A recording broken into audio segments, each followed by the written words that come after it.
दोस्तों, कहा जाता है कि जब इंसान पूरी उम्मीद हार जाता है, तब भगवान किसी न किसी रूप में उसकी मदद करने जरूर आते हैं। और आज की यह सच्ची और चमत्कारी कहानी है ऐसे ही महान संत की, जिन्हें दुनिया नीम करौली बाबा के नाम से जानती है। यह कहानी सिर्फ एक चमत्कार की नहीं, बल्कि विश्वास, भक्ति और बाबा की असीम कृपा की कहानी है। वीडियो को अंत तक जरूर देखिए, क्योंकि आखिरी घटना सुनकर आपके रोंगटे खड़े हो जाएंगे। पहला अध्याय, गरीब भक्त की परेशानी। उत्तर प्रदेश के एक छोटे से गांव में रमेश नाम का एक गरीब आदमी रहता था। उसके परिवार में उसकी पत्नी और एक छोटा बेटा था। रमेश मेहनत मजदूरी करके अपने परिवार का पेट पालता था। लेकिन एक साल ऐसा आया जब गांव में भयंकर सूखा पड़ गया। काम बंद हो गया, पैसे खत्म हो गए, घर में खाने तक की दिक्कत होने लगी। धीरे धीरे हालात इतने खराब हो गए कि रमेश का बेटा भी बीमार पड़ गया। गांव के वैद्य ने कहा, अगर समय पर दवाई नहीं मिली तो बच्चे की जान भी जा सकती है।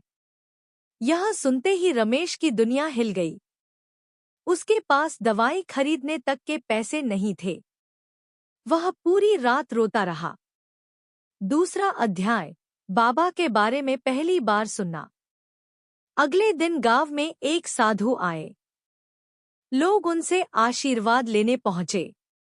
रमेश भी दुखी मन से वहां गया। साधु ने उसे देखा और बोले, तू बहुत परेशान है बेटा। रमेश हैरान रह गया। उसने तो कुछ कहा भी नहीं था। फिर साधु बोले, कैंची धाम जाओ, वहां बाबा नीम करौली सब ठीक कर देंगे। रमेश ने पूछा, क्या सच में मेरी मदद होगी? साधु मुस्कुराए, विश्वास लेकर जाना, खाली हाथ वापस नहीं लौटोगे। तीसरा अध्याय, कैंची धाम की यात्रा। रमेश ने पड़ोसी से कुछ पैसे उधार लिए और निकल पड़ा कैंची धाम की ओर। लंबा सफर, भूख, थकान, लेकिन उसके मन में एक ही उम्मीद थी, बाबा मेरे बच्चे को बचा लेंगे। कई घंटों बाद वह आश्रम पहुंचा। आश्रम में भजन चल रहे थे। चारों ओर एक अजीब सी शांति थी।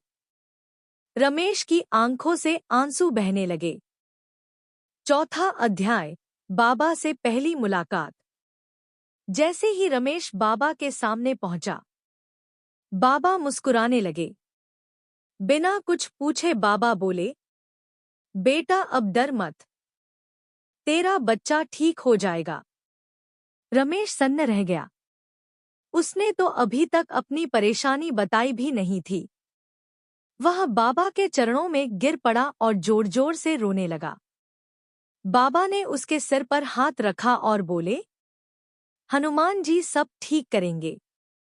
फिर बाबा ने एक सेब उठाया और कहा, यह अपने बेटे को खिलाना। पांचवा अध्याय, रास्ते का चमत्कार। रमेश तुरंत गांव के लिए निकल पड़ा। लेकिन रास्ते में अचानक तेज बारिश शुरू हो गई। नदी उफान पर थी।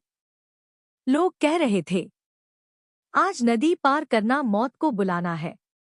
लेकिन रमेश के मन में बाबा पर पूरा विश्वास था। वह आंखें बंद करके बोला, बाबा मेरी मदद करो। तभी अचानक एक बूढ़ा आदमी वहां आया। उसने कहा, आओ बेटा, मैं तुम्हें सुरक्षित रास्ता दिखाता हूं। वह बूढ़ा आदमी रमेश को ऐसे रास्ते से ले गया जहां पानी बहुत कम था। रमेश सुरक्षित गांव पहुंच गया। लेकिन जैसे ही उसने पीछे मुड़कर देखा, वह बूढ़ा आदमी गायब था। रमेश समझ चुका था, यह कोई साधारण इंसान नहीं था। छठा अध्याय, सबसे बड़ा चमत्कार। घर पहुंचते ही रमेश ने बाबा का दिया हुआ सेब अपने बेटे को खिलाया। कुछ देर बाद बच्चे का तेज बुखार उतरने लगा।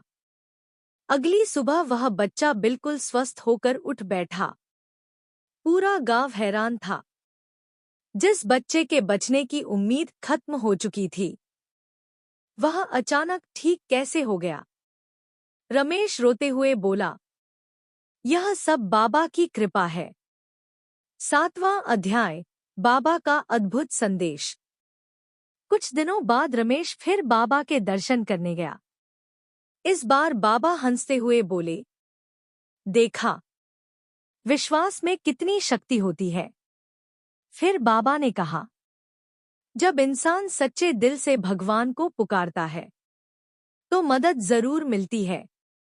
रमेश की आंखों से आंसू बहने लगे। उस दिन के बाद उसकी जिंदगी बदल गई।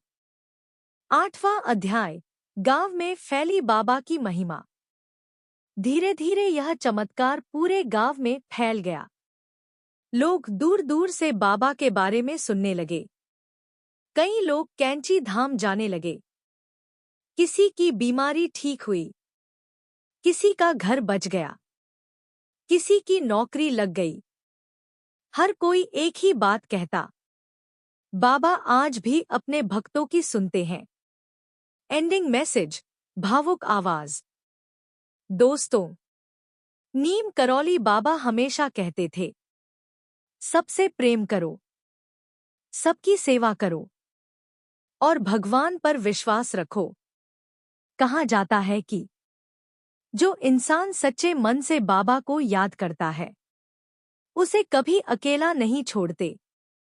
अगर आप भी बाबा में श्रद्धा रखते हैं, तो कमेंट में लिखिए, जय नीम करौली बाबा। और वीडियो पसंद आए तो लाइक और सब्सक्राइब जरूर करें।